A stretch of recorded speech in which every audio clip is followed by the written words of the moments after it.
കോതമംഗലം കോട്ടപ്പടിയിൽ ജനവാസ മേഖലയിൽ ഇറങ്ങിയ കാട്ടാന വീട് ആക്രമിച്ചു.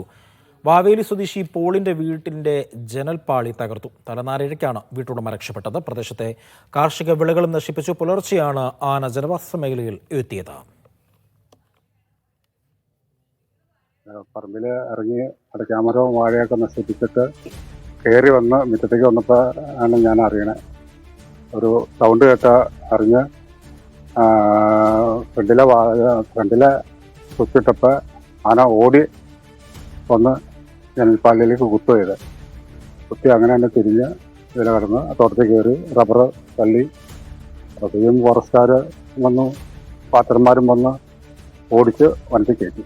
സ്ഥിരമായിട്ട് ആനയുടെ ശല്യമുള്ള ഒരു ഏരിയയാണ്. ഇതിനു വേണ്ടിയിട്ട് ഒരു ശാശ്വത പരിഹാരം ഗവൺമെന്റിന്റെ ഭാഗത്തുനിന്ന് ആരുടെ ഭാഗത്തുനിന്ന് ഇതുവരെയായിട്ടും ഉണ്ടായിട്ടില്ല ഈ നാട്ടിൽ. ഇപ്പൊ ലക്ഷങ്ങളുടെ നഷ്ടം വരുത്തി വെച്ചിരിക്കുന്നു.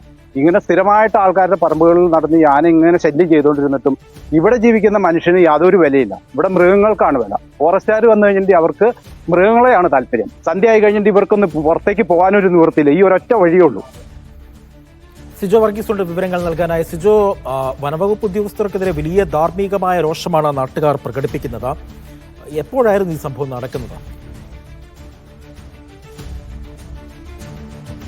അജി, കാട്ടാനശല്യം അതിരൂക്ഷമായിട്ടുള്ള ഒരു പ്രദേശമാണ് ഈ കോട്ടപ്പടി പഞ്ചായത്ത്. കോട്ടപ്പടി പഞ്ചായത്തിലെ വാവേലി, പ്ലാമുടി ഉൾപ്പെടെയുള്ള പ്രദേശങ്ങളെല്ലാം തന്നെ കാട്ടാനശല്യം രൂക്ഷമാണ്. മറ്റ് വന്യമൃഗങ്ങളും കാടിറങ്ങി ജനവാസ മേഖലയിൽ എത്തുന്നുണ്ട് എന്നുള്ളതാണ് ഏറെ ആശങ്ക ഉളവാക്കുന്ന ഒരു കാര്യം. പുലർച്ചെയാണ് ഈ കാട്ടാന ജനവാസ മേഖലയിൽ എത്തിയത്. മുറിവാലൻ എന്ന് വിളിപ്പേരുള്ള ഒരാനയാണ് പതിവായി പ്രദേശത്ത് ഭീതി പരത്തുന്നതെന്നാണ് പ്രദേശവാസികൾ പറയുന്നത്. പുലർച്ചെ ഈ പോളിൻ്റെ വീടിന് സമീപത്തെത്തിയ കാട്ടാന വ്യാപകമായിട്ടുള്ള കൃഷിനാശവും ഉണ്ടാക്കി. ശബ്ദം കേട്ട് കതക് തുറന്നു. അപ്പോഴേക്കും ഈ സമീപത്തെത്തിയ കാട്ടാന പാഞ്ഞെടുക്കുകയായിരുന്നു. തലനാരിഴയ്ക്കാണ് ഈ വീട്ടുകാർ രക്ഷപ്പെട്ടത്. വീടിൻ്റെ ജനൽപ്പാളികളടക്കം തകർക്കുകയും ചെയ്തിട്ടുണ്ട്. പ്രദേശത്തെ കൃഷിയിടങ്ങളിലേക്ക് എത്തിയ കാട്ടാന വ്യാപകമായിട്ടുള്ള കൃഷിനാശം ഉണ്ടാക്കുകയും ചെയ്തിട്ടുണ്ട്. കാട്ടാനശല്യം പ്രതിരോധിക്കാനുള്ള സംവിധാനങ്ങൾ ഊർജിതമാക്കുമെന്ന് അധികൃതർ പലതവണ പറയുകയും ചെയ്തിട്ടുണ്ടെങ്കിൽ അത് കാര്യക്ഷമമല്ല എന്നുള്ള ഒരു പരാതിയാണ് പ്രധാനമായും നാട്ടുകാർ ഉന്നയിക്കുകയും ചെയ്യുന്നത്. പ്രതിരോധ സംവിധാനങ്ങൾ കാര്യക്ഷമമാക്കണം, അത് സംവിധാനങ്ങൾ ഊർജിതമാക്കുകയും വേണം. ഒപ്പം തന്നെ നാശനഷ്ടം, അത് നഷ്ടപരിഹാരം നൽകുന്ന അല്ലെങ്കിൽ ലഭ്യമാക്കാനുള്ള നടപടികൾ